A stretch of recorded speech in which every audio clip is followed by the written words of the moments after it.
Mga kapuso, nandito po tayo sa Barangay San Jose sa Navotas at ang kinatatayuan ko po ay yung lugar kung saan may gumuhong pader noong pong July nitong taong pong ito. Yan. So dahil gumuho po itong pader na sinasabing luma na raw po, no, naglagay sila dito ng mga sandbag para maiwasan po yung pagpasok pa dito ng tubig na nagmumula dito sa Navotas Malabon River. Itong kinatatayuan nitong sandbag na ito ay pag-aari po ng isang pribadong sektor. Ito po yung Nautilus Shipyard Corporation. Kasi nasabi, di ho nila basta-basta mapapakialaman ang pagpapaayos nito.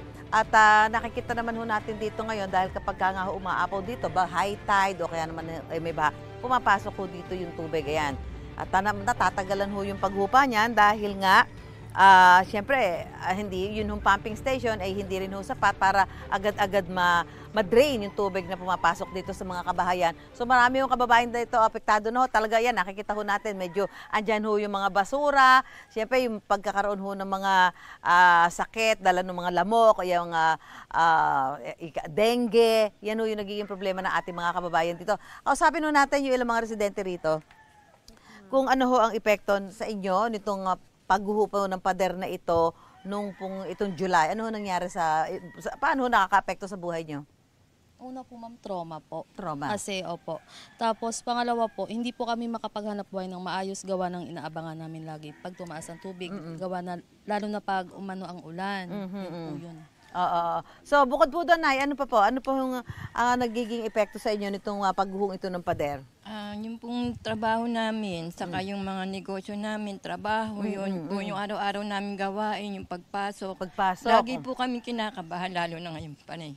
Umuulan po.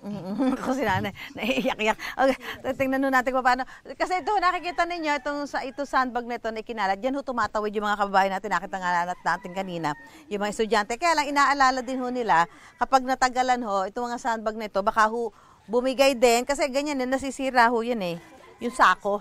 Nasisira ho yung sako. Siyempre, pagka sa katagalan ho niya, babad sa tubig, pwede din ho masira.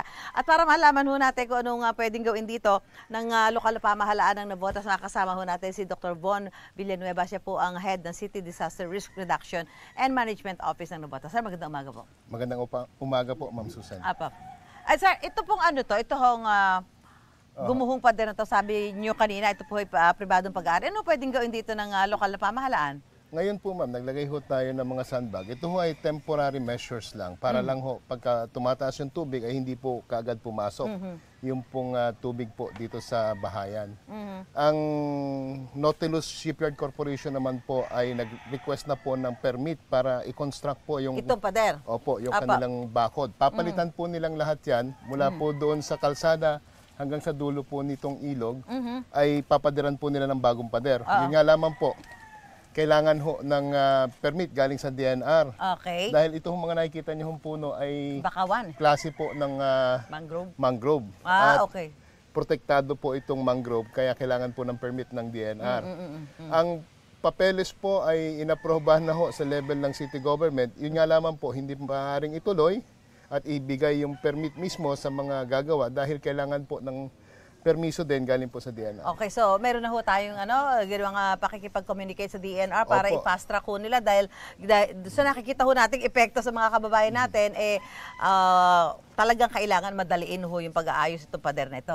Opo, sumulat na ho ang ating mahal na Mayor John Ray Chanco na nakikiusap po sa DNR na madaliin po yung pag-i-issue po ng permit para po sa gagawa po ng bakod. Meron ho ba sila kung gaano katagal gagawin ito? Dahil gaya ng mga nakausap natin mga residente, habi nga lang, natotrauma sila. At medyo, siyempre, totoo naman yun dahil pag gagawin ba itong sandbag na to, talagang pwede pumasok sa mga bahay nila. So, ano ho ang natin dyan? Ano ho commitment nila? Gaano ho katagal gagawin yan? Once ho na mag-umpisa, nakikita ho nila dito ay mag-umpisa ho ito sa at least 3 months ho yung progreso ho nung paggagawa ho ng bakod.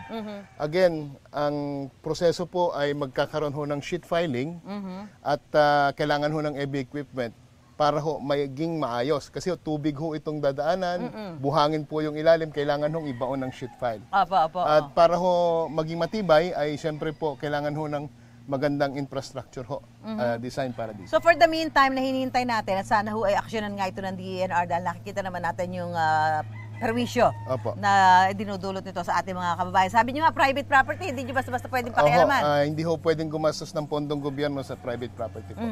So habang hihintay natin yan, sana ho ay maging mabilis yung pagtugon dito ng DENR doon sa kailangang permit para doon sa pag-construct nitong pader na ito. Ano ho ang ibinibigay nating tulong sa mga kababayan nating naapektuhan dito? Ganito ho ma'am, ang pagtaas ho ng tubig sa Navotas Malabon River ay malaki hong bumabase doon ho sa navigational gate. Sa ngayon ho, ito ho tinututukan ni Congressman Toby Chanco na masigurong maayos, 100% operational yung ating navigational gate. Kung yung ating ho navigational gate ay nakataas, yung posibilidad ho na tumaas po yung tubig dito sa ating lugar ay bumababa.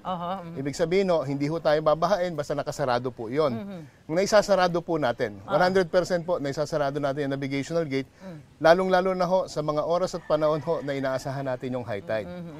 Yun nga lamang ho, meron pa rin hong inaayos at pinipili itong maging 100%, yun hong ating navigational gate. So yun ho, kahit pa paano malaking tulong ho doon sa mga kababayan natin dito. Opo.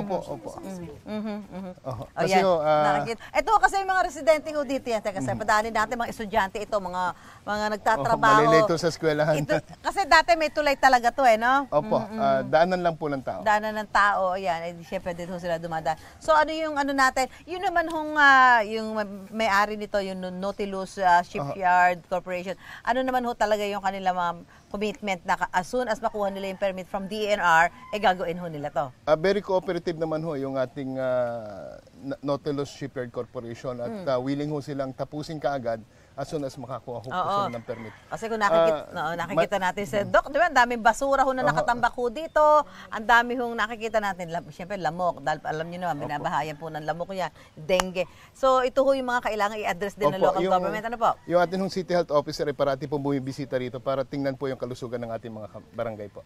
Okay, maraming salamat po, Maraming sir. salamat po, ma'am. At sana ho, abangan ho natin yan, antabayan na natin, i-follow up ho natin para naman ho matapos na yung kalbaryo, yan, at pagtitiis ng mga kababayan natin dito sa Barangay San Jose, sa Navotas, dahil nga dito sa Gumuhong Pader. Maraming salamat, sir. Salamat po, at mula po rito sa Navotas City, back to studio po tayo. Thank you, ma'am. Gusto mo bang mauna sa mga balita? Mag-subscribe na sa GMA Integrated News sa YouTube at tumutok sa unang balita.